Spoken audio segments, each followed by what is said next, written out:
देखो, अभी तक हम बहुत सारी चीज़ें सुनते हुए आ रहे हैं, है ना। मिल्क वो अच्छा नहीं है, ये मिल्क अच्छा है, या फिर ये 2 दिन पुराना है। ये सब चीज़ कैसे पता चलेगा? मैं आपको एक छोटा एग्जांपल देता हूँ। क्योंकि क्यू कंसेप्ट में डिमॉन्स्ट्रेशन के साथ हम कुछ सेशंस करते हैं। हमने एक ही सोर्स से बेटा हमने एक ही सोर्स से ये लिया गया है, एक ही टाइम पे लिया गया है ये सैंपल, ठीक है। बस एक को हमने रेफ्रिजरेटर में रख दिया था, ठीक है, एट लो टेम्परेचर, और एक को हमने रूम टेम्परेचर पे छोड़ दिया था। एक सर्टेन टाइम के बाद जब दोनों को निकाला गया, आप देख सकते हो क्या एक्सपोजर मिल रहा है आपको। क्लियर? एक जो है वो आपका एज इट इज़ है, ठीक है, इसमें जो लैक्टोज के कंटेंट है वो आपको एज इट इज़ दिखेंगे, कोई भी माइक्रोबियल्स ग्रोथ आपको नहीं दिखेगा। दूसरा थोड़ा क्लम्पी है, ठीक है, कलर भी बहुत ज़्यादा मतलब डल हो गया है। क्लियर? कर्डल ज़्यादा दिख रहे हैं आपको, और ऐसा लग रहा है कि बहुत ज़्यादा देर तक छोड़ा गया है, तो इसमें कुछ माइक्रोब्स भी डेवलप हो गए। अब ये सारी चीज़ें हो कैसी रही हैं, ये कैसे हो रहा है, ये जानना है एक्चुअल में। साइंस में, साइंस को पढ़ते कैसे, इसका एक्चुअल में मेन टेस्ट होना चाहिए, पता होना चाहिए कि कैसे पढ़ते हैं। साइंस रट्टा वाला सब्जेक्ट तो है ही नहीं, है ना। We can not rely on all those, है ना, रॉट कि सब चीज़ को आप रट जाओ। साइंस में नहीं, साइंस का अगर आपको मज़ा लेना है ना, एक्चुअल टेस्ट लेना है ना, इट्स क्वाइट डिलीशियस। ये बहुत प्यारा है, बहुत अच्छा है, बहुत इंटरेस्टिंग है। अगर बस आपको you should ready to dive in, आपको बस इस पे जंप करते आना चाहिए, है ना। ये बहुत इंपॉर्टेंट है। आज जो हम लोग सेशन करने जा रहे हैं 10 सीबीएसई का फर्स्ट चैप्टर है केमिकल रिएक्शन एंड इक्वेशन, और इस चैप्टर में हम कुछ सेशन को कवर करेंगे, कुछ पार्ट को कवर करेंगे, और ये भी देखेंगे कि क्या बेस्ट कोट लिखा हुआ है और इसका क्या मीनिंग है। और फिर हम इस चैप्टर को कंप्लीट पोस्टमार्टम करेंगे छोटे छोटे छोटे छोटे इंस्टॉलमेंट में। बात समझ में आया क्या? छोटे छोटे इंस्टॉलमेंट। सबसे पहले कुछ चीज़ों को समझो, ठीक है।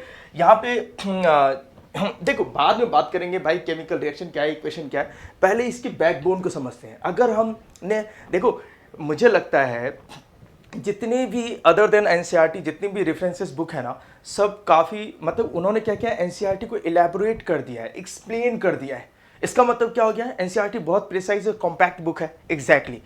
और आज हम वही करने वाले हैं, हम कहीं भी एनसीईआरटी से बाहर नहीं पढ़ने वाले हैं। बस क्या करेंगे, एनसीईआरटी को कंप्लीट पोस्टमार्टम कर देंगे, पता चल जाएगा, इससे बाहर एक क्वेश्चन नहीं आएगा, ठीक है। जितना भी करना है, हम यहाँ पर से दोनों ही अप्रोच रखेंगे बेटा, एकेडमिक भी रखेंगे, बोर्ड ओरिएंटेड भी क्वेश्चंस रहेगा, और साथ ही साथ कंपटीशन को भी नहीं छोड़ेंगे। बात समझ में? Each and every section we will cover efficiently and definitely we'll do that. So let's go ahead.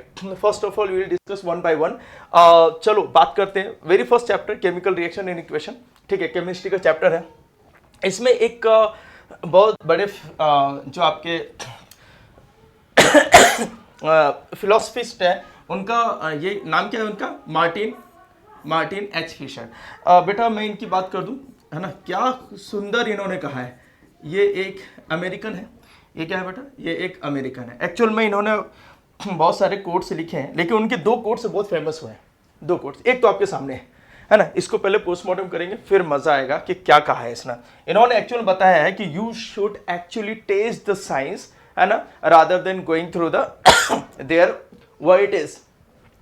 उन्होंने क्या बोला, देखो, उन्होंने कहा कि क्या चीज साइंस नहीं है, क्या चीज साइंस नहीं है। उन्होंने कहा कि जो फैक्ट है वो साइंस नहीं है, साइंस और फैक्ट में सर्टेन डिफरेंस है, वो समझो। बात समझ में आया क्या? तो उन्होंने कहा कि अब ये तुम्हें कैसे समझेगा। उन्होंने कहा कि एक काम करते हैं, इसके आगे एक सेंटेंस और दे देते हैं। उन्होंने कहा कि बिल्कुल वैसे ही जैसे कि डिक्शनरी एक लिटरेचर नहीं हो सकता या नहीं है। जैसे मैं आपको बताता हूं, पहले इन्होंने जो एग्जाम्पल लेके बताया उसको, डिक्शनरी, व्हाट डिक्शनरी, डिक्शनरी क्या करता है बेटा, इट कंटेन, डिक्शनरी क्या करता है, it contain words and there meaning, what it contains, words and their meaning। आपको ये 2 चीजें यहां से डिक्शनरी से मिल जाएगा, है ना। क्या क्या मिल जाएगा, एक तो वहां पे वर्ड आपको बहुत सारे मिल जाएंगे, वर्ड्स बहुत सारे मिल जाएंगे, और उसके सर्टेन मीनिंग्स मिल जाएंगे। बात समझ में आया क्या? इससे ज्यादा आपको कुछ नहीं मिलने वाला डिक्शनरी में। लेकिन लिटरेचर में क्या मिलेगा आपको, लिटरेचर में सारी चीजें मिल जाएंगी। क्या मिल जाएगा, इसमें आपको स्टोरी मिल जाएगा, है ना, आर्टिस्टिक स्टोरी मिल जाएगा बेटा, आपको आर्टिस्टिक स्टोरी मिल जाएगा, ठीक है, क्लियर। इसमें आपको क्या मिल जाएगा, दूसरी बात करें बेटा, दूसरा आपको इसमें क्या मिल जाएगा, इमोशंस मिल जाएंगे, है ना, इसमें आपको फीलिंग्स मिल जाएगा, क्लियर, सेंस ऑफ अंडरस्टैंडिंग मिल जाएगा। एग्जैक्टली तो वो ये कह रहे हैं कि डिक्शनरी और लिटरेचर अलग है। वो ये कह रहे हैं कि हाँ, डिक्शनरी के बहुत सारे वर्ड से लिटरेचर की कोई स्टोरी बन सकती है, क्लियर, लिटरेचर की कोई स्टोरी, इसको आप स्टोरी के फॉर्म में एक्सप्रेस कर सकते हो। तो सॉरी, इसी तरह उन्होंने साइंस को समझाने की कोशिश कर रहे हैं, इसी तरह वो साइंस को समझाने कह रहे हैं। वो ये कह रहे हैं कि फैक्ट जो है वो साइंस नहीं है। फैक्ट क्या होता है बेटा, फैक्ट क्या होता है, फैक्ट सर फैक्ट जो है ना वो प्रूवन रिजल्ट है, प्रूवन रिजल्ट या बेटा क्या बोलोगे, डेटा है ना, प्रूवन रिजल्ट या डेटा है फैक्ट, है ना, मतलब एक चीज हो गया वो है, अब उसको आप कोई नहीं। लेकिन साइंस क्या है, ये प्रूवन रिजल्ट नहीं है बेटा, क्लियर, ये क्या है आप समझो इसको, ये है ना, आप इसको अच्छे से समझोगे तो आपको इसके बारे में पूरा बैकबोन पता चलेगा, हर एक चीज पता चलेगा। साइंस एक सीक्वेंस स्टेप, बेटा साइंस तो एक प्रोसेस है ना, प्रोसेस ऑफ, सर प्रोसेस, हाँ बेटा साइंस एक प्रोसेस है, किस चीज का, मैं आपको बताता हूं, प्रोसेस ऑफ ऑर्गेनाइजिंग, है ना, आप समझो बहुत important. Organising it means what, आप किसी भी चीज को मतलब ऐसे नहीं कर सकते कि इन यूजुअल मैनर, है ना, organising, analysing, clear, organising, analysing and, है ना, studying in such manner so that we can understand the world. ठीक है, ये बड़ा इंटरेस्टिंग है, बहुत ही ज्यादा फैक्ट है, आप इस चीज को समझो। क्या है बेटा, साइंस एक प्रोसेस है, ऑर्गेनाइजिंग, एनालाइजिंग, है ना, और and deriving in order to understand the natural world, in order to। अब सर थोड़ा इतना डिफिकल्ट मत बताओ सर, थोड़ा सिंपल बताओ ना, मैं बताता हूँ बेटा, थोड़ा सिंपल समझाता हूँ, है ना। साइंस क्या है, कलेक्शन ऑफ डेटा है। साइंस क्या बेटा, कलेक्शन। आप साइंस को अगर ऐसे सिंपल समझोगे ना, what it connects, what it does, science क्या करता है बेटा, इट कनेक्ट्स, है ना, it connects, okay, many fact, है ना, it connect many fact to derive a meaningful theories and their fundamentals. ये बड़ा इंपॉर्टेंट है, ये कनेक्ट करता है बहुत सारे फंडामेंटल। अब सर थोड़ा एग्जांपल लेके समझाओ, नहीं समझ में आ रहा है, एग्जांपल लेके समझाओ, बिल्कुल नहीं समझ में आ रहा है, क्या बोल रहे हो आप, बिल्कुल नहीं समझ, मैं समझाता हूं बेटा, ये आपके सब्जेक्ट का नहीं है, बस मैं आपको वैसे समझा रहा हूं इनके लैंग्वेज में कि मार्टिन आपको क्या समझाना चाह रहे हैं। मार्टिन बस आपको ये बता रहे हैं साइंस को पढ़ना क्या है। साइंस वही कह रहे हैं कि एक प्रोसेस है, क्लियर, जो कि फैक्ट नहीं है, बस हाँ ये हो सकता है बहुत सारे फैक्ट को इंटरलिंक करके एक मीनिंगफुल थ्योरीज बनाया गया हो, क्लियर, बनाया जाता है जिस तरह, वो है साइंस। तो साइंस एक अरेंजमेंट है, साइंस एक प्रोसेस है ना, प्रोसेस ऑफ सीक्वेंस है, कैसा, ऑर्गेनाइजिंग, एनालाइजिंग एंड डिराइविंग, है ना, ताकि ये जो भीड़ भाड़ वाला जो वर्ल्ड है ना, जहाँ पे बहुत सारे फिजिकल और केमिकल फेनोमेनाज हो रहे हैं, इन सबको समझने के लिए। बहुत अच्छी बात सर, एक एग्जांपल लेके बता, मैं एक एग्जांपल देता हूँ बेटा, पूरा क्लियर हो जाएगा ये कहना क्या चाह रहे हैं, अभी समझाता हूँ, है ना। चलो एक एग्जाम्पल लेते हैं, एग्जाम्पल में वो क्या कहना चाह रहे हैं, एग्जाम्पल में मार्टिन कह रहे हैं कि, है ना, वाटर बॉइल्स एट, क्या बोलना चाह रहे हैं बेटा, water boils at what temperature, everyone knows, 100 degree Celsius. कितने बेटा, 100 डिग्री सेल्सियस। सभी को समझा क्या, 100 डिग्री सेल्सियस मतलब सर केल्विन में कितना होगा, 373.15 केल्विन, क्लियर, क्योंकि 0 degree Celsius is equal to 273.15 Kelvin होता है। एग्जैक्ट मैंने ले लिया, कोई बात नहीं, ठीक है। देखो अब भी प्लीज, है ना, अच्छे से समझना, पानी बॉइल्स होता है 100 डिग्री सेल्सियस पे, ये है बेटा फैक्ट। ये क्या है बेटा, ये फैक्ट है, ये आपका, ये समझ के लो, ये क्या है, पानी 100 डिग्री सेल्सियस पे, ये सभी को पता है, ये फैक्ट पता है सबको। लेकिन कभी फैक्ट के पीछे जाकर देखा क्या, फैक्ट के पीछे जाके देखा क्या, है ना, क्यों पानी, है ना, 100 डिग्री सेल्सियस पे ही बॉयल होता है, कभी सोचा क्या, नहीं सोचा। अच्छा क्यों सोचा, क्या क्या होगा अगर एटमॉस्फेरिक प्रेशर, है ना, यहाँ पे क्या बेटा, ये क्या आपका एकदम नॉर्मल टेम्परेचर प्रेशर है ना, मतलब प्रेशर बोले तो 1 बार, एटमॉस्फेरिक प्रेशर बोले तो 1 बार, है ना, ये चीज समझ के लो। पास्कल में कितना होता है बेटा, 1.013 10⁵ पास्कल, है ना। ये चीजें समझो, हर चीज में कुछ ना कुछ सीखने को मिलेगा। प्लीज समझ के लो। तो वो ये कह रहा है कि क्या होगा अगर एटमॉस्फेरिक प्रेशर के लिए अगर आप एटमॉस्फेरिक प्रेशर को बेटा कम ज्यादा कर देंगे, अगर आप एटमॉस्फेरिक प्रेशर को कम ज्यादा कर दोगे, क्या तब भी पानी 100 डिग्री सेल्सियस पे बॉईल होगा? नहीं नहीं नहीं, ऐसा नहीं है। ये है साइंस। साइंस क्या कह रहा है? साइंस ये कह रहा है हम फैक्ट से बहुत आगे हैं। बात समझ में आया क्या? हम सारे अप्स एंड डाउन्स को डील करते हैं। We are not fact, we are the process. बात समझो, है ना? सो फैक्ट इज व्हाट, एक मैंने क्या बोला, फैक्ट क्या बेटा? एक प्रूवन डेटा है। मतलब पानी 100 डिग्री सेल्सियस में बॉईल होता है, everybody knows, every one of knows कि पानी 100 डिग्री सेल्सियस में बॉईल होता है। 100 डिग्री सेल्सियस रीच होगा पानी का, है ना, बॉइलिंग पॉइंट टेम्परेचर रीच हो गया, नाउ स्टार्ट बॉईल। ना तो कभी सोचा कि यार 100 डिग्री सेल्सियस पे ही क्यों है? पानी का क्रिस्टल ज्योमेट्री कैसा है ना? उस टेम्परेचर पे पानी की ज्योमेट्री कैसी होगी, वाटर का है ना ज्योमेट्री कैसा होगा? कभी सोचा क्या? हाँ, ये है बेटा साइंस, है ना? Science has its own delicious taste, we all need to feel it, है ना? ये जो है ना स्पाइसी तड़का, ये साइंस में बड़ा मजा आता है। तो ठीक है, फीसर की इतनी सी बात को, मार्टिन की इतनी सी बात को मैंने आपको समझा दिया। चलो अब आगे चलते हैं इस चैप्टर में। अब केमिकल रिएक्शन इस पे बाद में आएंगे बेटा, इसे हम एकदम इतनी बारीकी से तोड़ने वाले हैं, है ना? Every one of you might surprise कि माय गॉड इतना ईजी है science, chemical reaction equation chapter इतना ईजी है। आई गारंटी अगर आप इस चीज को अच्छे से समझोगे, लेकिन please take a suggestion, strong suggestion, ठीक है? मेरे लेक्चर को सिर्फ ऐसे, है ना, फुकरे टाइप से बैठ के मत वॉच करो, प्लीज मत देखो, एकदम बकवास है। प्लीज हाथ जोड़ कर रिक्वेस्ट है, जो भी चीजें पढ़ा रहा हूँ, है ना, stay hand with pen and pencil and paper, please note it down there, ठीक है? पक्का यूज होगा, पक्का फायदा होने वाला है आपको, ठीक है? चलो नेक्स्ट आते हैं। चलो ये तो हो गया सर, ये आपने एक वर्ड को मार्टिन ने जो कहा आपने पूरा बता दिया कि मार्टिन साइंस को कैसे बता रहे हैं कि कैसे पढ़ना चाहिए, दैट इज ओके। अब हम मार्टिन की ही बात को मानेंगे और ये सही है, ये तरीका सही है। पता है क्यों? रटना कुछ नहीं पड़ेगा, हम फैक्ट जानेंगे, बहुत सारे फैक्ट को इंटरलिंक करके एनालाइज करने लगेंगे, that's beauty of the science. चलो नेक्स्ट आते हैं। ओके, केमिकल रिएक्शन हमने कहा कि हम ये बात बाद में करेंगे, पहले साइंस में अभी हम कौन सा चैप्टर पढ़ने बेटा? केमिस्ट्री, साइंस का वन ऑफ द ब्रांच। चलो ये क्या है आपका? क्लियर है ना? साइंस, ये आपकी साइंस का ट्री है, साइंस का ट्री है, और इस ट्री में एक ब्रांच है ना? उस ब्रांच का क्या नाम है बेटा? है ना, one of the branch that is chemistry, one of the branch that is chemistry. Sir chemistry, हाँ बेटा केमिस्ट्री अलग है तो समझना पड़ेगा। अगर मैं इन शॉर्ट बोलूं, केमिस्ट्री क्या बेटा? Study of matter. लो अभी बोलोगे सर अभी तो 9th में पर क्या है?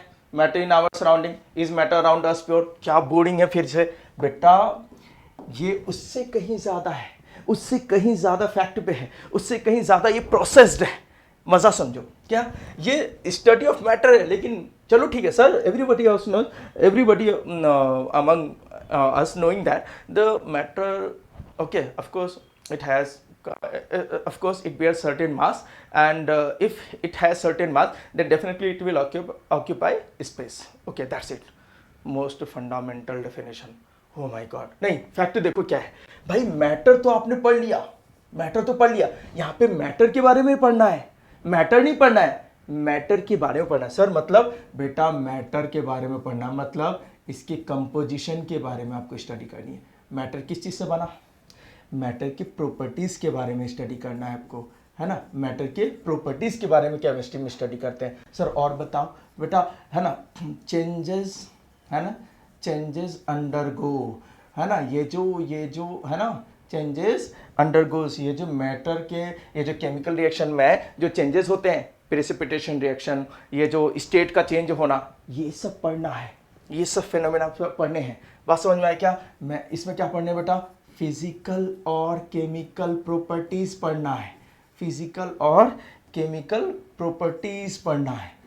पंडल है भाई, मजा आएगा, मजा आएगा। बात समझ में आया क्या? बस पढ़ने का एक्चुअल टेस्ट, एक्चुअल पाथ पता होना चाहिए, how to make it simple, है ना? चलो ठीक है सर, ये तो आप बता दिए केमिस्ट्री क्या है, बहुत अच्छी बात। अब समझो आगे की बात कर रहे हैं, किसकी बात कर रहे हैं बेटा? आगे की बात बहुत अच्छे से समझना। केमिस्ट्री में केमिकल रिएक्शन इक्वेशन अपने को नहीं पढ़ना अभी, पहले समझो करना क्या है। फर्स्ट चैप्टर का पार्ट है, फर्स्ट चैप्टर के मैं सॉरी है ना, ऊपर सेक्शन का मैंने यहाँ पे आपको दिया है शॉर्ट्स, ठीक है। वो ये कह रहा है consider the following situation of daily life, हर दिन। क्या पता है एनसीईआरटी की ब्यूटी क्या है? एनसीईआरटी की ब्यूटी ये है कि वो डायरेक्ट आपको चीज़ों को डिलीवर नहीं कर रहा है। एक तो वो मार्टिन की बात लिख दिया उसने, इसका ये मतलब है कि वो बहुत स्ट्रांग बिलीव रखता है कि साइंस को साइंस की तरह पढ़ना चाहिए, है ना, उसके प्लीज, है ना। तो समझो कि साइंस जब वैसा कर रहा है तो वो एनसीईआरटी का जो पैटर्न है वो बहुत प्यारा है। आप देखो पहले वो डायरेक्ट थ्योरी डिलीवर नहीं कर रहा है, एक प्रूवन रिजल्ट आपको प्रूवन नहीं कर रहा है, बात समझ में आया क्या? वो एक प्रूवन कंसेप्ट आपको नहीं दे रहा है, बात समझ में आया क्या? वो आपको बता रहा है कि learn through example, learn through surrounding, what is going on, okay, what is going on in day to day life के लिए हर एक चीज को वो मतलब प्रैक्टिकली अटैच करना चाह रहा है। और साइंस वही है बेटा, अभी तो मैंने आपको बोला साइंस इज व्हाट, है ना, what it is a process of analysing, deriving, are you getting my point, है ना, ऑर्गेनाइजिंग, है ना, in order to understand natural world. तो आप चीज को समझो, ये सिचुएशन है डेली लाइफ का। अब उनमें से कुछ सिचुएशन ले लिया, ये वो सिचुएशन है जिससे आप डे टू डे हैंडशेक करते हो, मिलते हो, लेकिन पता नहीं होता अरे इसके पीछे साइंस है। आज देखेंगे, बात समझ में आया क्या? तो वो आपको डायरेक्ट आपको फीड नहीं करना चाह रहा, वो आपको समझा रहा बेटा ये है साइंस, ये है इसके बिहाइंड ये केमिस्ट्री। क्लियर? तो सबसे पहले फर्स्ट क्या है, चलो वन बाय वन करके इसको पोस्टमार्टम करते हैं। जब ये पूरी चीज है 1 2 3 4 5 6 पॉइंट समझ में आ जाएगा ना बेटा, गारंटी बता रहा हूं आपको केमिकल रिएक्शन इक्वेशन के पूरे मोटिव समझ में आ जाएंगे। ये चैप्टर पढ़ना क्यों है और क्या जरूरत है, आपके घर में जो हो रहा है ना वो सब ये चैप्टर बताएगा। बात समझ में, क्या आपकी किचन में जो हो रहा है ना वही चैप्टर बताएगा, आपकी सराउंडिंग में जो हो रहा है ना मेटल्स और नॉन मेटल के साथ ये चैप्टर बताएगा, है ना। बहुत ब्यूटी है इस चैप्टर की, समझो। और इतना इतना डेप्थ में समझाना, मैं बताऊँ 11 12 और जाना है ना, समझने के लेवल पे बता रहा हूँ, आपका फाउंडेशन बहुत अच्छा हो जाएगा। आपको हाईएस्ट स्टैंडर्ड में जो डेप्थ कंसेप्ट है उसको अंडरस्टैंड करने में इतनी डिफिकल्टी नहीं आएगी अगर इस लेवल का, है ना, अगर आपका इस लेवल की क्लैरिटी रहा तो। चलो अच्छी बात करते हैं। फर्स्ट कह रहा है कि कुछ सिचुएशन को अपने डे टू डे में उठाओ, रैंडमली हमने उठा लिया, है ना। एनसीईआरटी बोल रहा है कि फर्स्ट है, चलो क्या बोल रहा है, क्या होगा when milk is left at room temperature during summer.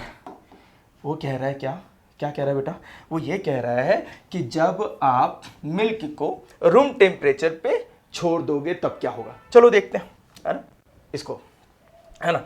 When milk is left, clear, क्या लिखूंगा बेटा मैं यहां पर, when milk is left at room temperature. Sir room temperature मतलब बेटा 27 डिग्री सेल्सियस से लेकर 30 डिग्री सेल्सियस, है ना। अच्छा सर केल्विन में बता दो बेटा, 298 केल्विन से लेकर, है ना, कितना हो जाएगा बेटा, अब थोड़ा अच्छे समझना, टेंशन लेने की जरूरत नहीं, 27 में ऑलरेडी वो 300 हो जाएगा। बात समझ में आ रहा है क्या? 27 में 300 केल्विन से लेकर बेटा, है ना, ये आपका कितना हो जाएगा 303 केल्विन। चलो ये तो मैंने एक्स्ट्रा बता दिया आपको, सबको बताया 0 degree Celsius equal to 273 Kelvin, ठीक है।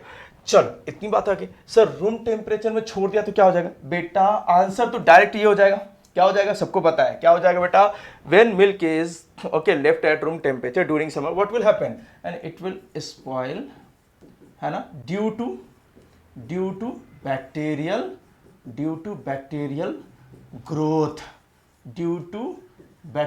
ग्रोथ, बात समझ में आया क्या? ये स्पॉइल हो जाएगा। सर इतनी बड़ी बात इतने छोटे से में कैसे खत्म हो गया? अब भी इसको चीर फाड़ करते हैं, अब भी देखो, है ना, छोड़ना नहीं है, समझो। देखो 27 डिग्री अब मैंने जो लिखा है ना, अब इस चीज को समझो बेटा, क्या लिखा है, बैक्टीरियल ग्रोथ। सबसे पहले इसका पता करो, बैक्टीरियल ग्रोथ 30 डिग्री से। एक बात समझ के लेना बेटा, अगर आपका देखो मैं आरटी लिख रहा हूं बेटा, रूम टेम्परेचर, अगर रूम टेम्परेचर आपका 30 डिग्री सेल्सियस या उससे ज्यादा होता है, थोड़ा ज्यादा, ठीक है, 30 से ले लो 35 40 तक, ठीक है, तो ये कैसा है बेटा, ये फेवरेबल टेम्परेचर है, ये फेवरेबल टेम्परेचर है, फेवरेबल कंडीशन है। क्या है बेटा, फेवरेबल टेम्परेचर और फेवरेबल कंडीशन है। समझे किस चीज के लिए सर? सर ये कौन सा कंडीशन मीट कर रहा है बेटा, वही तो समझना है। फेवरेबल टेम्परेचर है और क्या है, फेवरेबल कंडीशन। कंडीशन मतलब बेटा ये माइक्रोबियल ग्रोथ को एसिलरेट कर देगा, माइक्रोबियल ग्रोथ को एसिलरेट कर देगा। सर हाँ, अगर तुमने मिल्क को फ्रीज नहीं किया, चलो एक काम करते हैं, अभी आप समझो, ठीक है। मैं एक टेम्परेचर ले लेता हूं बेटा, समझ के लेना। देखो, अगर मैं फेवरेबल टेम्परेचर से ऊपर चला जाऊं, है ना, ऊपर चले जाओ, तो बेटा क्या करना है सर, बॉईल करना पड़ेगा, बॉईल करना पड़ेगा। सर फेवरेबल टेम्परेचर से नीचे आ जाओ तो सर फ्रीज करना पड़ेगा। क्या करना पड़ेगा, आप उसको फ्रीज करोगे, ठंडा करोगे। क्या करोगे बेटा, ठंडा करोगे। सर ये क्या मतलब हो गया, इसका ये मतलब हो गया कि बॉईल करना और फ्रीज करना ये दोनों ही अनफेवरेबल स्टेट है, कंडीशन है, सराउंडिंग है, किसके लिए, माइक्रोबियल ग्रोथ के लिए। इसलिए एनसीईआरटी ने साफ बोला, रूम टेम्परेचर पे छोड़ोगे तब क्या होगा, अरे रेफ्रिजरेटर में डाल दोगे वो एज इट इज रह जाएगा, बार बार बॉईल करोगे एज इट इज रह जाएगा। पंगा क्या पूछ रहा है वो, पंगा क्या पूछ रहा है, कंडीशन देके कि रूम टेम्परेचर पे दे दिया तो फेवरेबल टेम्परेचर में मिल जाएगा। और फेवरेबल टेम्परेचर किसका फेवरेट है, माइक्रोब्स का। माइक्रोब्स यहाँ पे क्या करते हैं बेटा, रैपिड मल्टीप्लाई करते हैं, रैपिड मल्टीप्लाई करते हैं, क्योंकि ये उनका फेवरेट स्टेट्स मिल गया, है ना, फेवरेट उसका सर्वाइवल स्टेट मिल गया। बहुत अच्छी बात, समझ में आ रहा है, चलो ठीक है। अब फेवरेट मिल गया है तो अब क्या होगा, बहुत अच्छे से समझना, क्या करना, बहुत अच्छे से समझना। देखो, जब फेवरेबल कंडीशन होता है तो सर्टेन बैक्टीरिया, कौन बेटा, सर्टेन बैक्टीरिया, सर नाम बताओ ना, सर्टेन बैक्टीरिया, कौन कौन सा बैक्टीरिया बेटा, लैक्टोबैसिलस, लैक्टोबैसिलस, बैसिलस मतलब रॉड शेप्ड, बैसिलस मतलब बेटा रॉड से, एंड स्ट्रेप्टो, एंड बेटा स्ट्रेप्टोकोकस, कोकस मतलब बेटा स्फेरिकल शेप। ये दोनों बैक्टीरिया जन्म ले लेंगे, इनका रैपिड मल्टीप्लिकेशन होने लगेगा। अब ये बड़ा पंगा है, ये बड़ा पंगा है, ये रैपिड मल्टीप्लिकेशन होना बड़ा पंगा है, प्लीज इसको समझो। बात समझ में आया क्या, ये बहुत टेंशन है। सर ऐसा क्यों बोल रहे हो, मैं बताता हूं बेटा। मिल्क में क्या है के मिल्क में क्या है बेटा, सर मिल्क में लैक्टोज है, क्या है बेटा, लैक्टोज, लैक्टोज है, क्या है, हाँ C12H22O11 है, क्लियर। ये इसका क्या है बेटा, केमिकल फॉर्मूला लैक्टोज का। सर तब क्या होगा बेटा, इस रूम टेम्परेचर पे ये जो अभी नए नए बैक्टीरिया को आपने जन्म देने का अवसर दिया है, रूम टेम्परेचर पे देकर आपने छोड़ दिया था ना इसको रूम टेम्परेचर पे, तो ये नया डाउनलोड हो गया। अब ये नए डाउनलोड माइक्रोब्स क्या करेंगे, कौन, मैं यहाँ पे माइक्रोब्स लिख रहा, नहीं तो इन दोनों का नाम बहुत बड़ा बड़ा है, एडजस्ट नहीं होगा, तो वो आप समझो इस चीज को, है ना, है तो माइक्रोब्स ही ना। ये माइक्रोब्स क्या करेंगे, ये लैक्टोज को कन्वर्ट कर देंगे, सर किसमें, लैक्टिक एसिड में, किसमें कन्वर्ट कर देंगे बेटा, लैक्टिक एसिड में। फॉर्मूला बता दो सर, C3H6O3, कैसा दिखता है सर, ऐसा दिखता है बेटा, है ना, CH3, यहाँ पे आप डाल दो एक OH और ये कर लीजिए आपका ओइक एसिड, है ना, ओइक एसिड। सर इसका नाम बता दो ना बेटा। सेकेंड पोजीशन पे कौन है, सेकेंड पोजीशन पे कौन है, हाइड्रोक्सी, क्या नाम है बेटा, 2 हाइड्रोक्सी, है ना, प्रोपेनोइक एसिड। सर क्या क्या बोल रहे हो बेटा, फर्स्ट चैप्टर अभी आपको नहीं समझ में आ रहा है कि इसका नाम कैसे आया, लेकिन कार्बोनेट से कंपाउंड में आपको खुद पता है, आप खुद कर पाओगे। बात समझ में क्या, मैंने क्या किया मैं आपको समझा रहा हूं, मैंने क्या किया मैं आपको बता रहा हूं। लैक्टोज जो मिल्क में था उसे लैक्टिक एसिड में कन्वर्ट कर दिया इन दो लोगों ने, है ना, या ऐसे माइक्रोब्स ने, अच्छी बात है, कन्वर्ट कर दिया।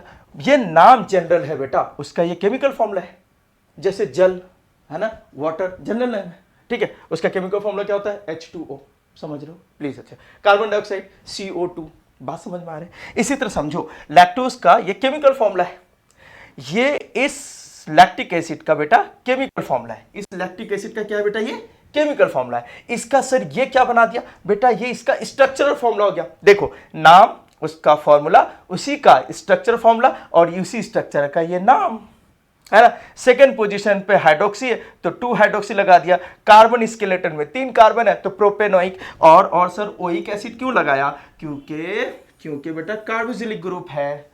अब ये एसिड बन रहा है, क्या बन रहा है बेटा, अब ये एसिड बन रहा है, मतलब तुम्हारे जो माइक्रोब्स अभी अभी डाउनलोड हुए हैं ये लैक्टोज को क्या बना रहे हैं, लैक्टिक एसिड, क्या बना रहे बेटा, लैक्टिक एसिड। अच्छा सर लैक्टोज का स्ट्रक्चर बता दो बेटा, लैक्टोज का स्ट्रक्चर तुम्हारे सिलेबस में तो नहीं है, बट अपने को एनटीएससी वगैरह भी कवर करना है, बहुत सारी स्कॉलरशिप लूट के लाने हैं, तो थोड़ा बहुत इसका भी पता करवा दो।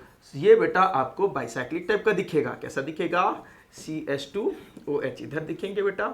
ये आपको समझ के लेना। इसमें साइंस में ब्यूटी, रटना नहीं पड़ता है। क्या नहीं करना पड़ता है? जल्दी बोलो, क्या नहीं करना पड़ता है?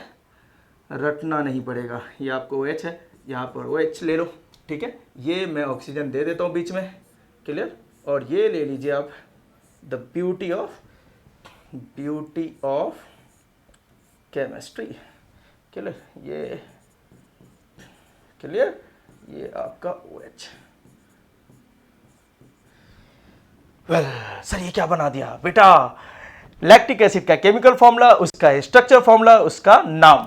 यहां पे क्या बेटा? लैक्टोज, उसका केमिकल फॉर्मूला, उसका नाम। सर अच्छी बात। सर इसमें क्या समझा मेरे को? सीधा से बताता हूं। सीबीएसई पॉइंट ऑफ व्यू से देखोगे तो क्या समझा? मिल्क को रूम टेम्परेचर पे छोड़ा, ये टेम्परेचर फेवरेबल था किसके लिए बेटा? माइक्रोबियल ग्रोथ के लिए। कौन कौन सा 2 लोग डाउनलोड हो गया माइक्रोब्स के नाम पे? Lactobacillus, lactobacillus. सर शेप बता दो, है ना। बैसिलस बेटा 8 में पढ़ रखे हो, कैसा होता है शेप, है ना, रॉड शेप का दिखता है, रॉड शेप का। सर स्ट्रेप्टोकोकस सर है ना, स्फेरिकल शेप का दिखता है ना, एक दूसरे से अटैच होते हैं, है ना, कॉलोनीज फॉर्म में होते हैं, ठीक है। कोकस है ना, स्फेरिकल शेप का। चलो ये दोनों आ गया, तो सर क्या किया? अरे जिस मिल्क को तुमने ऊपर छोड़ा था, है ना, वो उसमें उसमें क्या कंटेंट था बेटा? लैक्टोज। लैक्टोज को क्या कर दिया उसने? एसिड में बना दिया। बस इतना समझो सीबीएसई पॉइंट ऑफ व्यू से। ये सब तो मैंने बता दिया क्योंकि अपने को लूटना है ना, लूटना है। बहुत सारे सेंट्रल स्कॉलरशिप भी लूटने हैं अपने को, समझो प्लीज। स्मार्ट बनने में कोई प्रॉब्लम नहीं है, बनो। समझ में आया क्या? स्मार्ट बनने में कोई प्रॉब्लम, अरे बेवकूफ बनने में जब कोई प्रॉब्लम नहीं तो स्मार्ट बनने में कोई प्रॉब्लम नहीं है, वो बनते हैं। चलो इसके आगे चलते हैं। सर यहाँ तक देखो, स्टोरी सुनो बेटा। क्या हो गया? लैक्टिक एसिड बन गया। सर अभी मिल्क कैसा दिखता होगा अपना मिल्क? बेटा अभी जो मिल्क आपका दिख रहा है, मैं आपको बताऊं, जब ये सब हो गया होगा, लैक्टिक एसिड जब हो गया होगा, आपका मिल्क थोड़ा कर्डलिंग दिख रहा होगा। कैसा दिख रहा होगा? अच्छे से समझो, बहुत इंपॉर्टेंट है ना, इस चीज को समझो। मिल्क कैसा दिख रहा होगा बेटा? कर्डलिंग दिख रहा होगा, है ना। टेस्ट कैसा होगा? सार टेस्ट होगा, बट स्मेल नहीं होगा। बस समझ में क्या? सर कैसा दिखेगा मिल्क अभी बताओ? मैं आपको बता देता बेटा, जब इसमें एसिड बन जाएगा, है ना, जब ये लैक्टिक एसिड बन जाएगा तो मिल्क आपका कैसा दिखेगा? है ना, कर्ड जैसे अपीयरेंस हो जाएगा, कर्डलिंग, है ना। और सार इन टेस्ट, सार इन टेस्ट। सर ये कहीं कहीं लिख रहा हो ना, बाद में नोट करते हुए प्रॉब्लम जाएगा, बाद में नोट करते हुए मेरे को प्रॉब्लम जाएगा बेटा, समझो, है ना। अभी तो मैंने आपके सामने बोला ना, इस वजह से बोला था क्या ना, लगे तो रोको वीडियो को, मैं थोड़ा साइड होता हूँ, ठीक है। वीडियो को रोको, यहां पर से चीज है, ये लास्ट में लिख देना। इन लैक्टिक एसिड में कन्वर्ट होने के बाद मिल्क आपको कैसा दिखेगा? कर्डलिंग दिखेगा। और टेस्ट कैसा होगा? सर अभी तक स्मेल नहीं आएगा, स्मेल आएगा, टेंशन मत लो, अभी लाते हैं, ठीक है। अब चलो ठीक है, इतना हो गया। अब आते हैं बेटा एसिड। क्या बन गया? एसिड के बाद कहानी समझो। चलो ठीक है सर, ये क्या है अभी समझाता हूँ। देखो क्या हो गया तुमने, है ना, सबने पढ़ रखा है 8 स्टैंडर्ड में पीएच। क्या पढ़ के रखा है सर? पीएच स्केल पढ़ के रखा है। जो ज्यादा एसिड होता है ना, ज्यादा एसिड होने के लिए क्या होगा बेटा, है ना, 7 से अवे होगा। किधर होगा? 7 से अवे बेटा, एनटीएससी का क्वेश्चन। बस समझ में आया क्या? जब लैक्टोज लैक्टिक एसिड में कन्वर्ट होगा तो पीएच वैल्यू कहां से मूव करेगा? टुवर्ड्स 1 और टुवर्ड्स 7। बहुत इंपॉर्टेंट। 7 क्या होता है बेटा? न्यूट्रल। 7 क्या होता है? न्यूट्रल, है ना, न्यूट्रल। डिस्टिल वाटर, है ना, न्यूट्रल होता है। 7 क्या होता है? न्यूट्रल। बात समझो, है ना। तो जब आप 7 से दूर जाओगे, 1 की तरफ आओगे तो क्या होगा? एसिड। अरे सर मैं बता रहा हूं, ये कहां तक जाएगा बेटा? सर ये जाएगा 14 तक। 14 क्या हो जाएगा? बेस। 14 क्या हो जाएगा? जल्दी रिकॉल करो, क्या हो जाता है? Strong base. 1 क्या हो जाता है बेटा? जल्दी बता दो, है ना। 1 और 0 के पास क्या हो जाता है सर? Strong acid. क्या हो जाता है बेटा? एसिड। अब मेरे को ये बताओ, प्लीज समझो इस चीज को, ये क्या है सर? एसिड बना, अभी एसिड बना। एसिड बना मतलब पीएच की वैल्यू क्या हो रहा है? कम हो रहा है। पीएच की वैल्यू क्या हो रहा है? कम हो रहा है। कैसे सर? मैं बताता हूं बेटा। 7 से 6 हुआ होगा, 5 हुआ होगा, 4 हुआ होगा, 3 हुआ होगा, 2 हुआ होगा, 1 हुआ होगा, तो वैल्यू कम हो रहा है। मोर एसिड मतलब less value of pH, less value of pH. बहुत अच्छी बात सर। ऐसा होने के बाद क्या होगा? गुड। अगर पीएच की वैल्यू, है ना, देखो ये जो आपका पीएच की वैल्यू कम होगा, है ना, ये जो पीएच की वैल्यू कम होने लग रहा है, ये क्या करेगा मैं तुम्हें बताता हूं, है ना। ये क्या करेगा? जो आपके मिल्क में प्रोटीन है, मिल्क में जो आपका मिल्क प्रोटीन है, सर नाम बताओ ना, नाम बताओ ना उस प्रोटीन का। उस प्रोटीन का नाम है केसीन। क्या नाम है बेटा? केसीन। सर पीएच वैल्यू कम होगा तो केसीन का क्या होगा? केसीन कोगुलेट करने लगेगा, कोगुलेशन हो जाएगा। क्या हो जाएगा बेटा? कोगुलेट, कोगुलेशन होने लगेगा। कोगुलेशन होने लगेगा। सर अब क्या होगा? अरे कुछ नहीं बेटा, कोगुलेशन के बाद कैसा दिखेगा पता है? ऐसा दिखेगा। आपको शायद दिख रहा होगा यहाँ पे मिल्क में पानी बहुत ज्यादा है ना, पानी और ये जो आपका क्लम्पी पार्ट है ना, कोगुलेशन का रिजल्ट क्या होगा? मिल्क आपका कैसे अपीयर होगा? क्लम्पी अपीयर होगा। सर टेस्ट बताओ ना, अनप्लीजेंट टेस्ट। कैसा बेटा? अनप्लीजेंट टेस्ट है ना, अनप्लीजेंट टेस्ट। और अनप्लीजेंट ऑर्डर भी बेटा, जो ऑर्डर होगा, जो ऑर्डर होगा वो भी अनप्लीजेंट होगा। अच्छा, ऐसा हो जाएगा। बात समझो प्लीज। मिल्क में जो प्रोटीन होगा वो लो पीएच वैल्यू पे, पीएच की लो वैल्यू पे जो उसकी जो प्रोटीन है वो किस में कन्वर्ट हो जाएंगे बेटा? जो उसकी प्रोटीन है वो कोगुलेट करने लगेंगे। क्या करने लगेंगे? कोगुलेट। वो आपको ऐसा दिखेगा, क्लम्पी टाइप का। समझो इस चीज को, कैसा दिखेगा? क्लम्पी मतलब एकदम एकदम स्टॉक्ड, आपको अलग से दिखेगा। और अनप्लीजेंट ऑर्डर, ये आप देख सकते हो है ना, ये शायद आप देख सकते हो। मैं आपको ऐसे दिखाऊं तो आपको दिखेगा, ठीक है, क्लम्पी टाइप का दिखेगा। बहुत अच्छी बात, बहुत अच्छी बात सर। ओके सर अब क्या होगा है ना, और मैं छोड़ दिया तो क्या होगा? और भी अगर आपने छोड़ दिया तो है ना, इफ लेफ्ट है ना फॉर लॉन्ग ड्यूरेशन, समझ के लेना, और ज्यादा देर के लिए छोड़ दो तब क्या होगा? और ज्यादा देर के लिए छोड़ देने के बाद क्या होगा बताता हूं बेटा, है ना। फिर तो इसके भाई बहन लोग आने लगेंगे। किसके बेटा? अरे लैक्टोबैसिलस और जो स्ट्रेप्टोकोकस है उनके भी भाई बहन लोग आने लगेंगे। कौन लोग आने लगेंगे? दो, है ना, और भी बैक्टीरियल माइक्रोब्स का और भी ग्रोथ हो जाएगा। फिर दो लोग और आ जाएंगे, है ना। दोनों का नाम क्या होगा? एक का नाम क्या होगा बेटा? इकोलाई, है ना, इकोलाई। एंड कौन आ जाएगा बेटा? सैल्मोनेला। कौन आ जाएगा? सैल्मोनेला। सैल्मोनेला। सर ये लोग आके क्या करेंगे? अरे बेटा अब आपका जो मिल्क है वो 100% अनसेफ है, यूज मत कर लेना, यूज मत कर लेना बेटा, समझे? हाँ, यूज मत कर लेना बस। अब अनसेफ है, अनसेफ फॉर यूज। इतना बैड स्मेल होगा, बैड ओडर होगा, हाईली अनप्लीजेंट। समझ में आया क्या? हाँ, अनसेफ होगा। क्लियर? ठीक है। माइक्रोब्स का बहुत ज्यादा यहाँ पे क्राउड हो गया है। इकोलाई भी आ गया है, सैल्मोनेला भी आ गया है। ओके सर, सर ये तो आपने बता दिया कि मेरा दूध बर्बाद कैसे हो गया। ये तो बता दो, बर्बाद होने से पहले बचेगा कैसे? बता देता हूँ, बता देता हूँ। बचना तुम ही बचा सकते हो। वैसे सर यहाँ पे देखो ना, आपने मेरे को बताया कि अच्छा सुनो, तुम्हारा दूध खराब क्यों हो रहा था? जो आपने रखा था मिल्क वो खराब क्यों हो रहा था? क्योंकि हमने फेवरेबल टेम्परेचर दे दिया था तो माइक्रोब्स ग्रोथ होने लगा। साइंस कहता है एक काम करो, उसका फेवरेबल टेम्परेचर ही छीन लो। क्या करो? उसका फेवरेबल टेम्परेचर ही छीन लो, है ना। तो जाहिर सी बात है, अगर आपके मिल्क को सेव करना है तो क्या करो? अनफेवरेबल कंडीशन ले आओ। क्या लेके आ जाओ? Beauty of the science, unfavourable. Sir कैसे करेंगे? अरे कुछ नहीं बेटा, है ना, अगर आपको सेव करना है तो क्या करो? उसको रेफ्रिजरेट कर दो, रेफ्रिजरेट, बस। लो टेम्परेचर पे माइक्रोबियल ग्रोथ फ्रीज नहीं होगा। सर दूसरा बताओ, मेरे घर में रेफ्रिजरेटर नहीं है, मेरे घर में रेफ्रिजरेटर, मैं बहुत गरीब हूं, मुझ जैसे हो। अरे अच्छी बात है, क्या करना पड़ेगा? उसे आपको बॉईल करके रखना पड़ेगा। क्या करना पड़ेगा? बॉईल, है ना, बिफोर स्टोरेज, बिफोर स्टोरेज। बात समझ में आया क्या? ये सब करो, तुम्हारा हो जाएगा। बस एक ध्यान में रहे, बॉईल करने में क्या होता है, हर थोड़ी मतलब थोड़ी देर बोले तो 4-5 घंटे के बाद आपको बॉईल करना पड़ेगा, क्योंकि ग्रेजुअली वो क्या होगा, स्लोली आपके रूम टेम्परेचर पे आ जाएगा, फिर से फेवरेबल रीच हो जाएगा, फिर से माइक्रोबियल ग्रोथ करने वाले। तो इसको बार बार उसको डीएसिलेट करने के लिए क्या करना पड़ेगा? उस ग्रोथ को डीएसिलेट करने के लिए क्या करना पड़ेगा? बार बार आपको बॉईल करना पड़ेगा, है ना।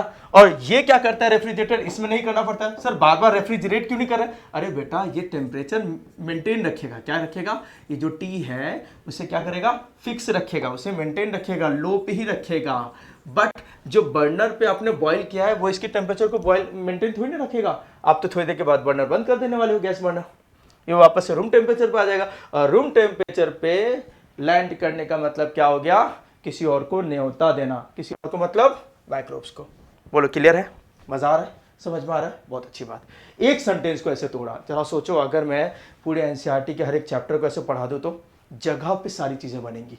बात समझ में आ क्या? चलो थोड़ा अब जो सीखा है ना, उसका खुद का ही एसएटी कर लेते हैं। एसएटी, हाँ, सेल्फ असेसमेंट टेस्ट। क्लियर? चलो आते हैं। फर्स्ट देखो बेटा, मैं स्ट्रांगली बिलीव करता हूं, ठीक है, किस बात पे? जिस बात पे कर रहा हूं वो बता दे रहा हूं।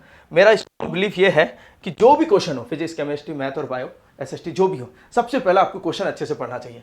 कुछ ऐसे पढ़ो कि आपका क्वेश्चन अगर पूरी तरीके से 100% अगर आपका क्वेश्चन है, मेरी गारंटी आधा उधर ही सॉल्व हो जाएगा, है ना।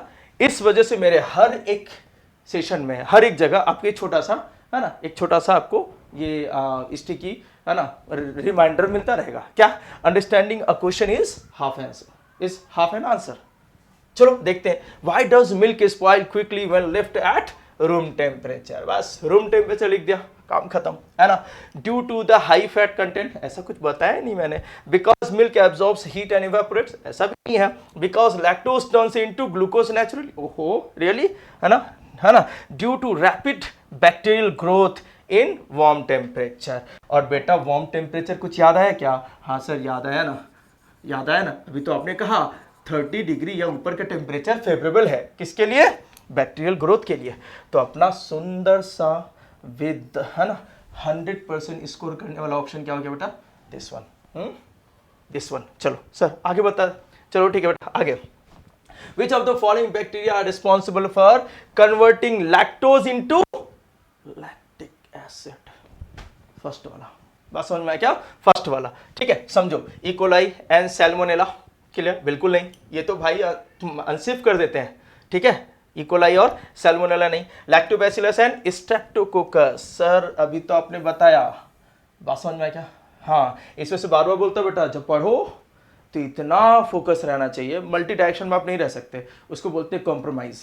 खुद के साथ कर, एक्चुअल में सबके साथ नहीं, खुद के साथ कर रहे हो, ठीक है, अपने रिजल्ट के साथ कर रहे हो, मम्मी पापा की उम्मीद के साथ भी कर रहे हो, तो प्लीज थोड़ा सा ध्यान में रहे कि आप क्या करने जा रहे हो। Clear? So rhizobium and Pseudomonas, अच्छा ये तो दैट वी हैव फाउंड, ठीक है, ये तो भाई नाइट्रोबैक्टर्स है आपको, ठीक है। चलो नेक्स्ट आते बेटा। What is the main reason for the curdling of milk? Milk को कर्ड करने का, है ना। और when it spoils, अरे ये वाली बात ऐड कर दियो, स्पाइस, ठीक है। इंक्रीजिंग मिल्क फैट, ऐसा कुछ नहीं है। Break down of protein by heat, बिल्कुल नहीं है। Decrease in pH due to lactic acid formation, sir लगा दो इसको, ठीक है। अभी आपने बताया था कि जब एसिड बनता है तो पीएच वैल्यू कम होता है, डिक्रीज क्या होता है बेटा? डिक्रीज होता है, हाँ? और ये डिक्रीज हुआ तो केसिन प्रोटीन का कोगुलेशन होने लगेगा, क्लियर? कोगुलेट करने लगेगा। Next, what is the best way to prevent milk from spoiling at room temperature? अभी तो बताया, या तो बॉईल करो या तो रेफ्रिजरेट कर दो, या तो बॉईल करो या तो रेफ्रिजरेट कर दो। मुझे जैसे क्या करेगा? बार बार बॉईल करेगा, बस समझ में आया क्या? नेक्स्ट, हाँ, विच हार्मफुल बैक्टीरिया में grow in spoiled milk if left for a long time? अगर बहुत देर तक के लिए, है ना, छोड़ दोगे तो क्या होगा? विच हार्मफुल बैक्टीरिया में ग्रो, ये वाला पॉइंट कैसे भूल सकते हो? मैंने बोला था लॉन्ग टाइम के लिए छोड़ दोगे तो कौन कौन सा हार्मफुल, है ना, बैक्टीरिया आ जाएगा, कैसे भूल सकते हैं sir? E coli and Salmonella, E coli and Salmonella, बात समझ में आ रहा है? चलो अच्छी बात है। हाँ सर ये क्या है बेटा? समझो, बहुत मेहनत करना पड़ता है भाई, बहुत बहुत बहुत, है ना।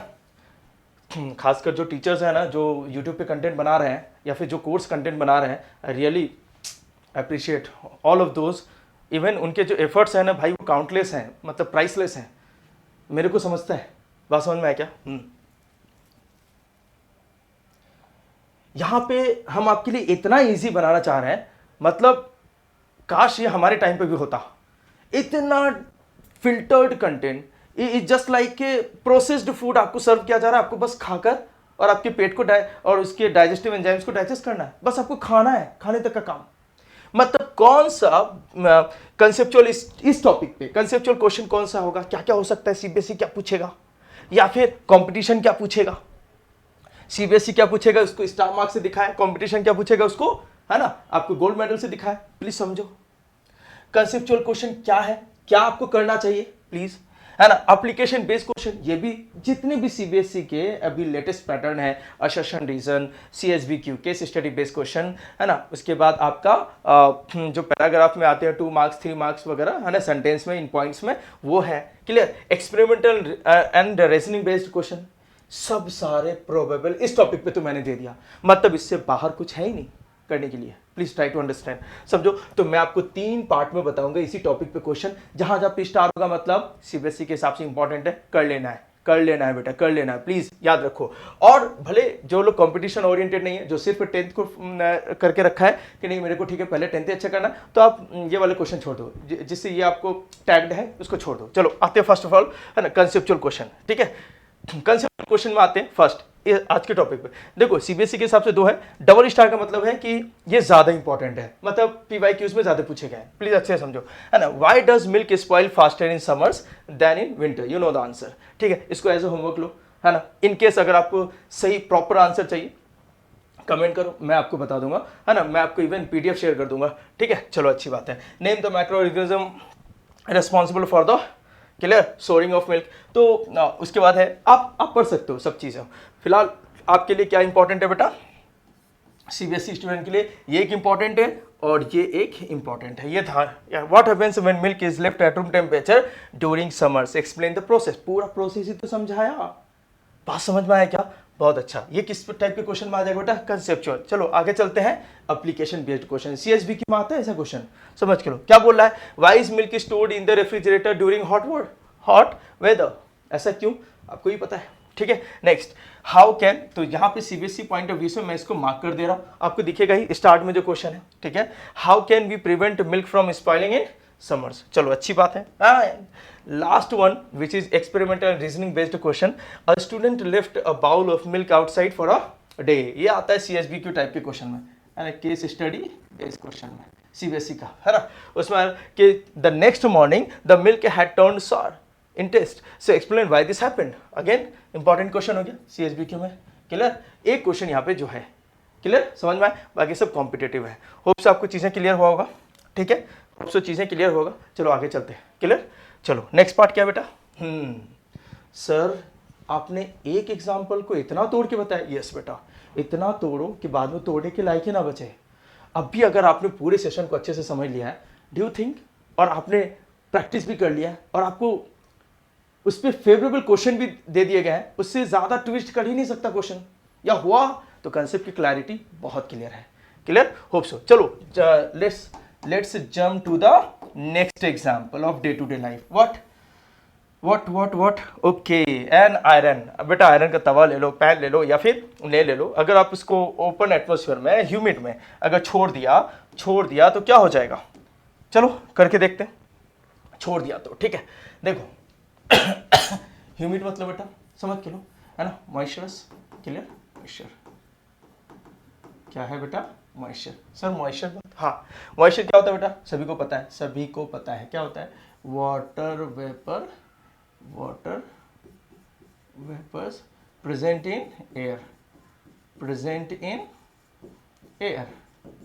Water vapours present in air. अच्छा बेटा, सर इसका मतलब ये डेंजर है, क्यों, क्योंकि ये क्या कर, अच्छा मैं आपको बता दूं, अगर मैं इसका सिंपल आंसर लिखूं तो क्या लिखूंगा, अगर क्या लिखूंगा बेटा, व्हेन समझ के लो प्लीज, अच्छे से समझना, व्हेन एन आयरन, है ना, is left expose to humid atmosphere, what will happen, है ना, okay, rusting of iron will take place, clear, rusting of iron. Sir rusting, हाँ बेटा ये एक प्रोसेस है, ये क्या है, एक प्रोसेस है, समझेंगे अभी, पोस्टमार्टम होगा बेटा, ओके।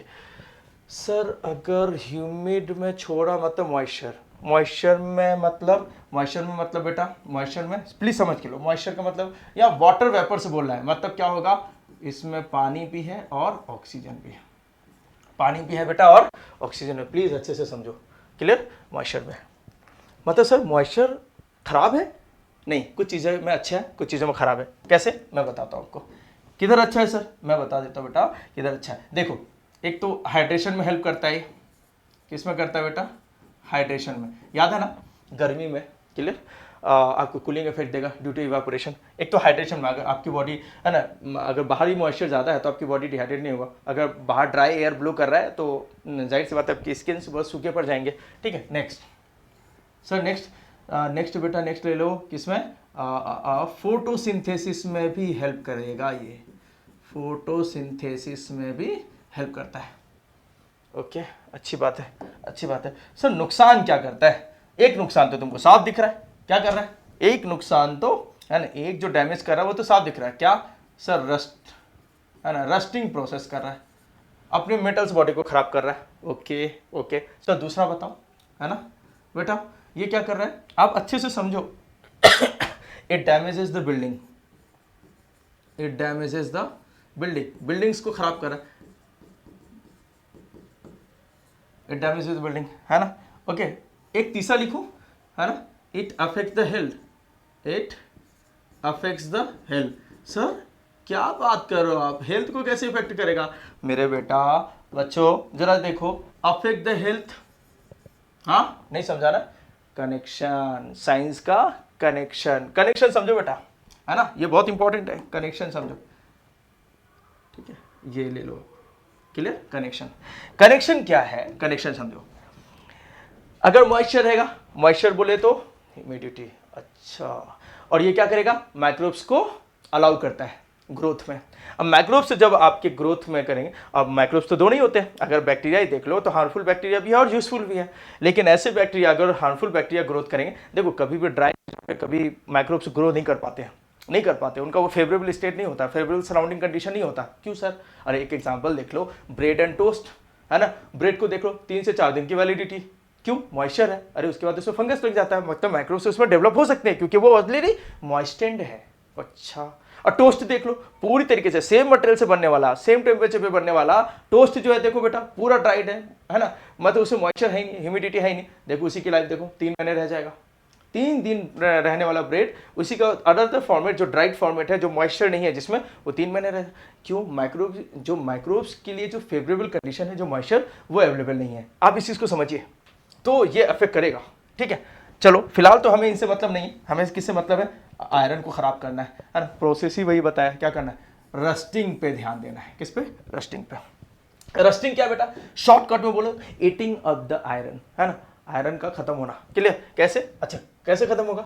चलो एक छोटा सा एक्सपेरिमेंटल आइडिया लें, बात समझ में आएगा? बहुत अच्छी सी बात, मैं आपको जैसे समझा रहा हूँ प्लीज अच्छे से समझो, जो नहीं समझेगा, क्लियर, जो नहीं समझेगा, हाँ, ऐसा कुछ नहीं होने वाला है, सब समझेगा। देखो एक छोटा सा बेटा, एक छोटा सा हमने क्या ले लिया? टेस्ट ट्यूब ले लिया।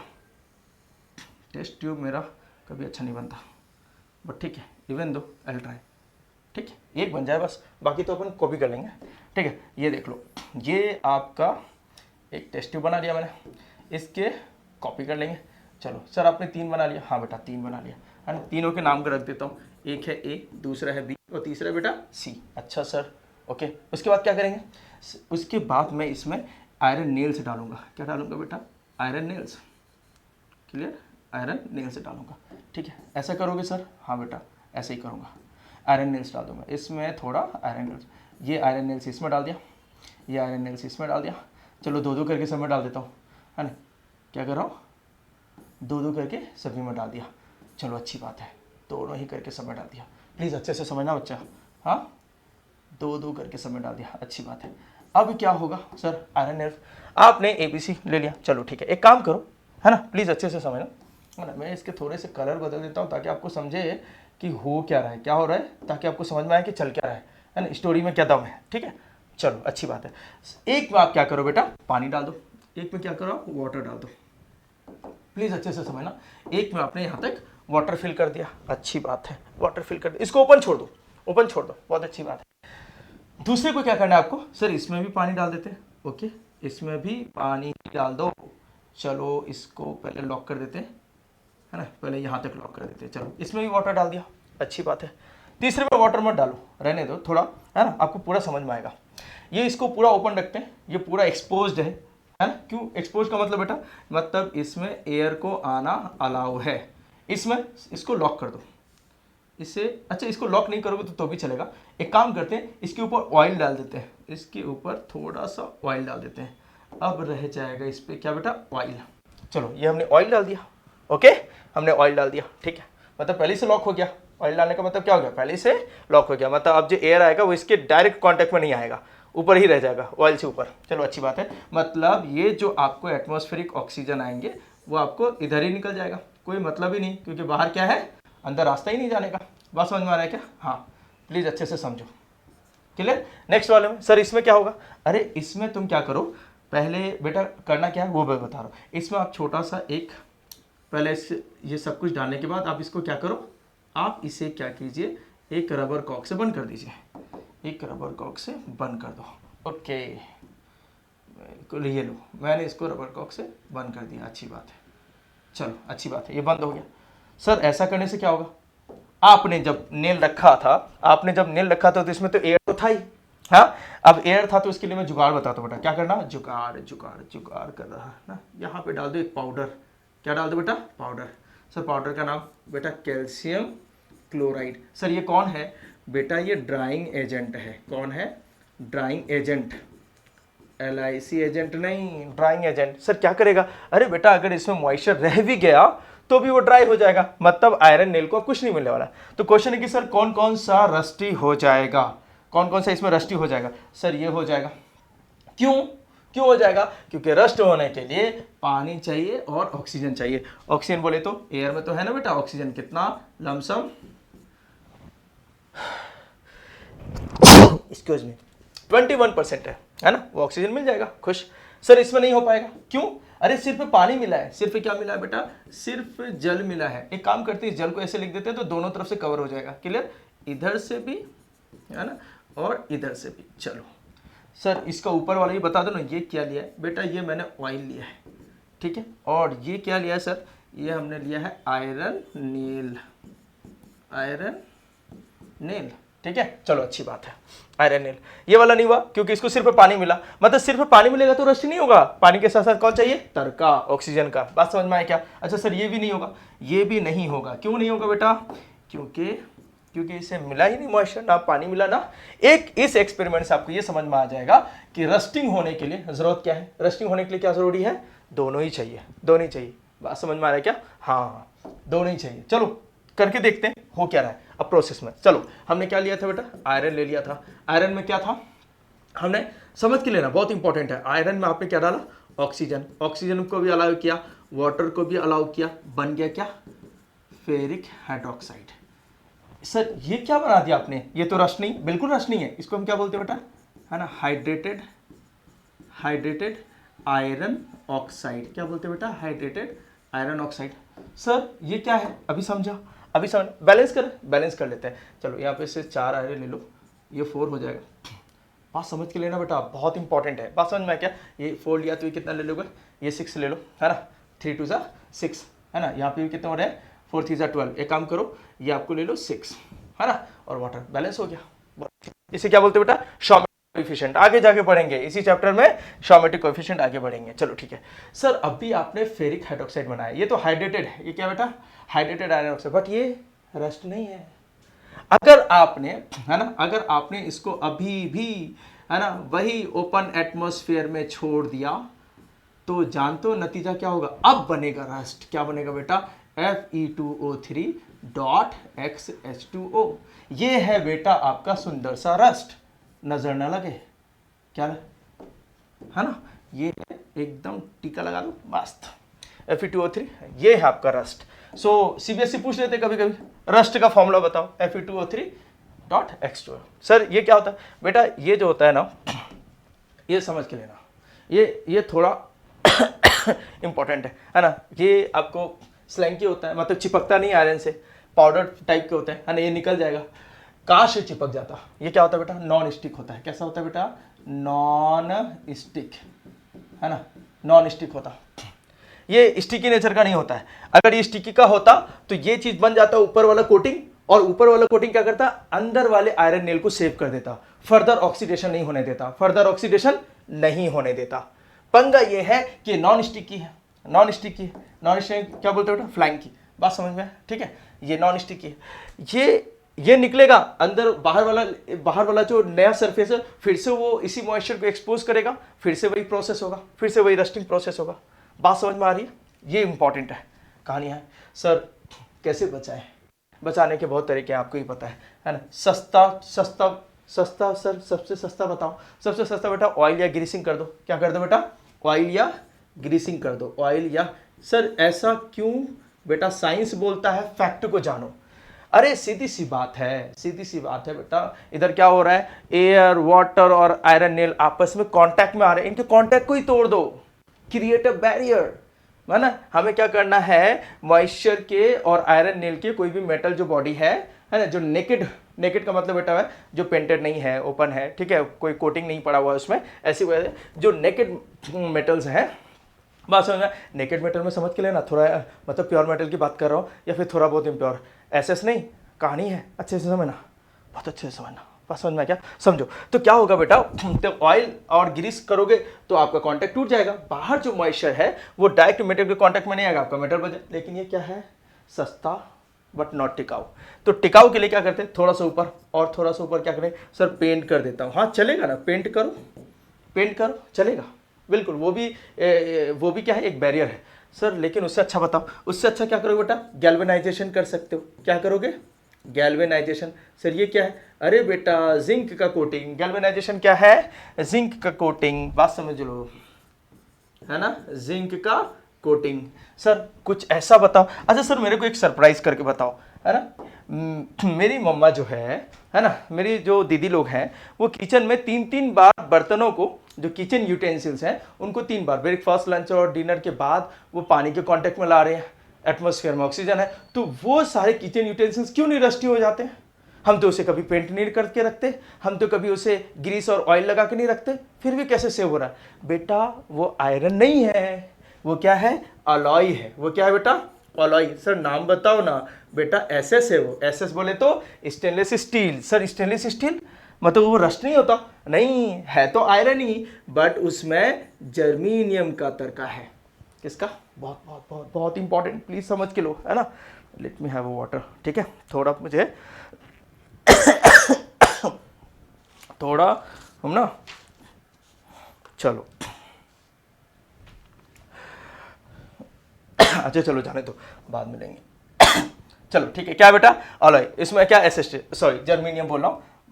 इसमें क्या होगा बेटा? जल्दी बता दो, है ना। क्रोमियम। क्रोमियम का तरका होता है। क्या होता है बेटा इसमें? क्रोमियम का तरका होता है। अब क्रोमियम हालांकि कुछ नहीं, 2 से लेके 2.5% तक का अगर इसका तरका अगर इसको मिल जाएगा तो फिर ये मेटल्स, मतलब तब फिर आयरन रहेगा नहीं, तब तो ये स्टील हो जाएगा, स्टेनलेस स्टील। क्रोमियम मतलब ये हो गया परमानेंट जुगाड़। परमानेंट जुगाड़, बर्तन जब तक खराब नहीं हो जाता, खत्म नहीं हो जाता, टूट फूट नहीं जाता, तब तक ये चलेगा, मतलब रस्ट नहीं होने देगा। मजा है ना, है ना। चलो ठीक है। होप सो बेटा यहाँ तक आपको ये वाला पार्ट भी समझ में आ गया, ठीक है। वीडियो को ज़्यादा बड़ा नहीं बनाते, हम इसको फ्रैक्शन में बनाएंगे। होप सो आपको चीज़ें समझ में आ रही होगी। इन केस, है ना, अगर कुछ भी रहा तो आप प्लीज़ कमेंट सेक्शन में पूछ सकते हो, ठीक है। चलो नेक्स्ट आते हैं। चलो जो पढ़ा उसका एसएटी। एसएटी मतलब बेटा सेल्फ असेसमेंट टेस्ट। चलो let's move first, okay, first move.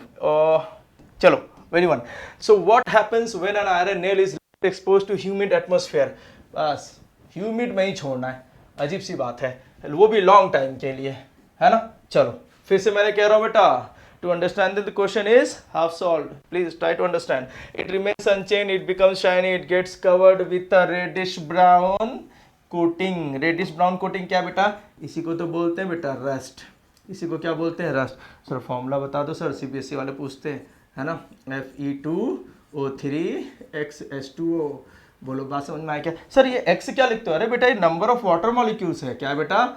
Number of water molecules. बात समझ में आ रहा है क्या? समझ के लो।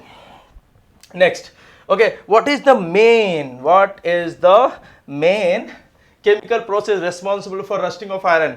बेटा ऑक्सीडेशन। सभी लोग अभी अभी मैंने बोला, ठीक है, oxidation. Next, which chemical compound is formed during the rusting of an iron? ठीक है, क्या बनेगा, है ना। सर इतना पढ़ा दियो, अब तो इतना तो प्लीज इज्जत रखो कि आपने इतना अच्छे से पढ़ाया है कि इतना तो आएगा ही।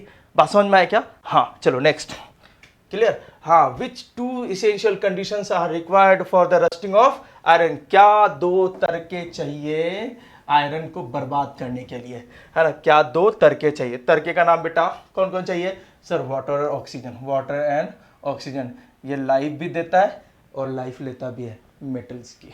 बात समझ में आया क्या बेटा? समझो। अब which of the following substances can be applied to an iron nail to prevent rusty? क्या करोगे भाई बेटा, क्या करना है? एसिड वेसिड डालोगे जल्दी रस्टी हो जाएगा। याद रखना एसिड सबसे खतरनाक है, वो मेटल्स को बहुत जल्दी रस्ट करता है। अगर तुमको क्विक रिजल्ट चाहिए है ना, एसिड यूज करो। फिलहाल अपने को क्या चाहिए? जुगाड़ वाला, ऑयल एंड ग्रीस। बहुत अच्छी बात। Next, rusting is an example of which type of reaction? कैसे भूल सकते हैं, कैसे भूल सकते हैं? क्या है बेटा ये?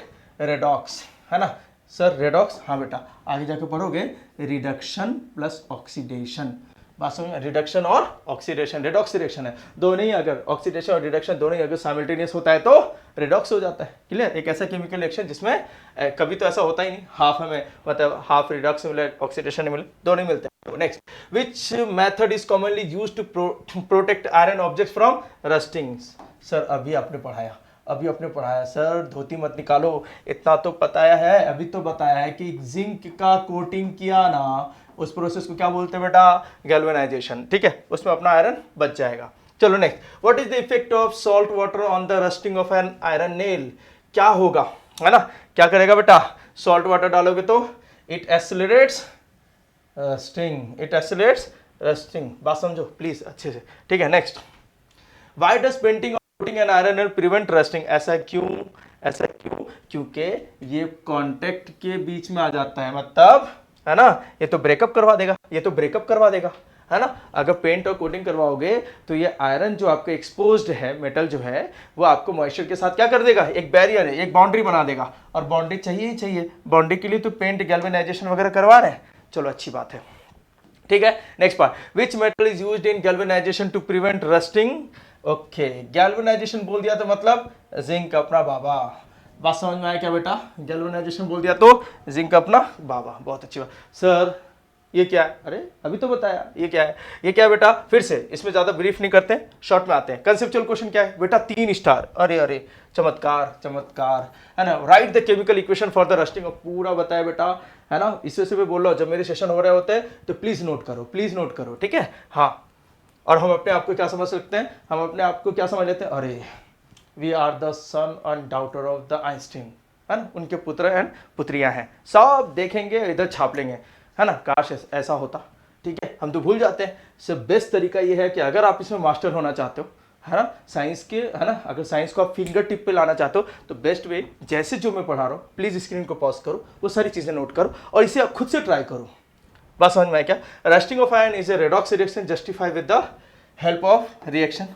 सब सीबीएसई का, स्टार वाला इसका सीबीएसई का। क्लियर? ये याद रखना।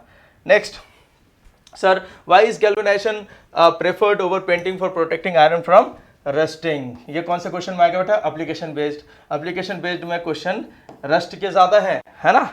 चलो नेक्स्ट, और ये last question, if a piece of iron is placed in a solution of copper sulfate, what will you observe? Write the copper sulfate बोले तो बेटा CuSO4। रिएक्टिविटी सीरीज कुछ याद है? हाँ सर याद है। नहीं है तो हो जाएगा, नहीं है तो हो जाएगा, इसी चैप्टर में होगा। हालांकि रिएक्टिविटी सीरीज का तीनों चैप्टर में यूज है, chemical reaction equation, metals and non metal, and acid base and salt. ठीक है, बहुत अच्छे से याद रखना। चलो होप सो यहाँ तक आपको चीजें क्लियर हुआ होगा। नेक्स्ट सेशन में हम नेक्स्ट वाले पार्ट को लेंगे, है ना। अब तक के लिए फिर चलो ठीक है, यहाँ तक जो भी चीज़ें समझा, होप से आपको सारी चीज़ें समझ में आए, और हमने बेस्ट ट्राई किया होगा आपको सभी चीज़ों को अच्छे से समझाने। इसी लेवल पे एनसीईआरटी को, है ना, पढ़ना है, और ऐसे ही साइंस को पढ़ना चाहिए। मुझे लगता है आप एनालाइज करने लगे चीज़ों को। क्लियर? सबसे इंपॉर्टेंट ये है। सो होप सो आपको यहाँ तक चीज़ें बहुत मस्त समझ में आएगा। Okay, I need to go. Well bye, take care.